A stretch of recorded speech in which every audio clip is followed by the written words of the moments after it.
সর্বপ্রথম এটা অনেক বছর আগে, প্রায় কয়েকশো বছর আগে যে থিওরি দিয়েছিল বিজ্ঞানীরা, সেটাকে বলা হয় অ্যাটম বা পরমাণবিক থিওরি, যেটা অর্থাৎ পরমাণু। তারা বলেছিল যে পরমাণু হচ্ছে পৃথিবীর সবচেয়ে ক্ষুদ্রতম পদার্থ। পরমাণুর চেয়ে ক্ষুদ্র আর কিছু হতে পারে না, পরমাণুকে ভাঙা যায় না, এটা আগে বলেছিল। পরবর্তীতে আবার বিজ্ঞান আবিষ্কার করলো, বর্তমানে বিজ্ঞান উন্নত হয়েছে অনেক, এবং বর্তমানে আমরা জানি পরমাণুকে ভেঙে ইলেকট্রন, প্রোটন এবং নিউট্রন পাওয়া যায়, অর্থাৎ পরমাণুকেও ভাঙা যায়, অর্থাৎ পরমাণুর চেয়েও ছোট পদার্থ বিদ্যমান আছে। বিজ্ঞান আগে বলেছিল পরমাণুই পৃথিবীর সবচেয়ে ক্ষুদ্রতম পদার্থ, কিন্তু বর্তমান বিজ্ঞান বলছে পরমাণুকেও ভাঙা যায় এবং এদেরকে ভাঙলে ইলেকট্রন, প্রোটন এবং নিউট্রন পাওয়া যায়। তাহলে চলুন এবার আমরা চলে যাই আজ থেকে 1400 বছর আগে নাজিল হওয়া একটি কিতাব, যেটা আল্লাহ সুবহানাহু ওয়া তাআলা রাসূল সাল্লাল্লাহু আলাইহি সাল্লামের উপর নাজিল করেছিলেন। সেই কিতাবে কি বলা আছে এই পরমাণুর চেয়েও ক্ষুদ্র পদার্থ সম্পর্কে? আমরা এবার চলে যাব পবিত্র কোরআনে সূরা ইউনূস, সূরা নাম্বার 10 আয়াত নাম্বার 61, এবং সূরা সাবা, সূরা নাম্বার 34 আয়াত নাম্বার 3। এই দুটি আয়াত অলমোস্ট সেম কথাই বলছে, আমি জাস্ট পড়ে শোনাচ্ছি। আর কাফিররা বলে কিয়ামত আমাদের কাছে আসবে না। বলো, অবশ্যই আমার রবের কসম, যিনি গায়েব সম্পর্কে অবগত, তা তোমাদের কাছে আসবেই।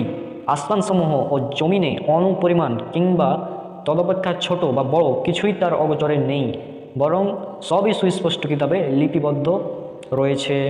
এখানে উল্লেখ্য বিষয়, যেখানে অনুবাদকগণ যাররা শব্দের অনুবাদ করেছেন অণু।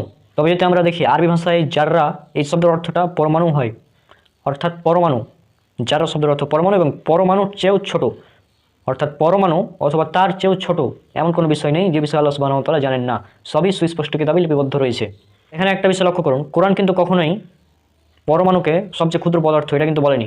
কোরআন বলেছে পরমাণু বা তার চেয়েও ক্ষুদ্র কোনো পদার্থ, এমন কোনো পদার্থ নেই যে বিষয়ে আল্লাহ সুবহানাহু ওয়া তাআলা জানেন না, সবই সুস্পষ্ট কিতাবে লিপিবদ্ধ রয়েছে।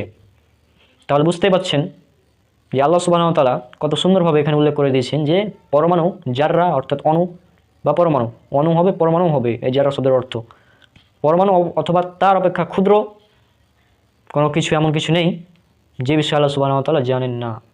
তাহলে বুঝতে পারছেন এই পবিত্র কোরআন কতটা অ্যাডভান্স লেভেলের, যে সময় কোনো মানুষ কল্পনাও করেনি যে অণু বা পরমাণু বা এর চাইতেও ছোট কিছু থাকতে পারে, সে সময় পবিত্র কোরআন বলেছে যে পরমাণুর চেয়েও ক্ষুদ্র পদার্থ থাকতে পারে। তো আশা করি আজকের ভিডিওটি আপনাদের ভালো লেগেছে, এবং ইনশাআল্লাহ পবিত্র কোরআন এবং আধুনিক বিজ্ঞান এই সিরিজের আরও অনেকগুলো ভিডিও আসছে। ততক্ষণ পর্যন্ত আল্লাহ সুবহানাহু ওয়া তাআলা সবাইকে শান্তিতে রাখুন। আসসালামু আলাইকুম ওয়া রাহমাতুল্লাহি ওয়া বারাকাতুহু।